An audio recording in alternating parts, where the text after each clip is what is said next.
Kagame. Ni ukuvuga ngo muri iyi minsi muri ukwezi kwa karindwi ubwo tuzaba turi mu matora, ndagushishikariza wowe ukunda Perezida Paul Kagame kuba saa moya za mu gitondo twageze kuri site z'itora, aho tuzaba tugiye haba harateganyijwe gutorera. Yes, nk'uko bisanzwe rero Perezida Paul Kagame ni umuyobozi wacu, ni umuyobozi mwiza. Reba aho tuvuye n'aho tugeze nyuma y'imyaka 30. Urabona ko ari ahantu hashimishije cyane. Turi ku rugero rushimishije cyane ku ruhando mpuzamahanga. Niyo mpamvu tugomba gukomeza gutora nyakubahwa Perezida wa Repubulika, agakomeza akatuyobora kubera ko niwe muyobozi mwiza. Nk'uko rero ari umuyobozi w'u Rwanda, kirango mubibona ko avuganira na Afurika muri rusange.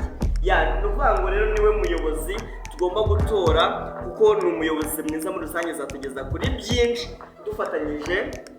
Niko bimeze kabisa.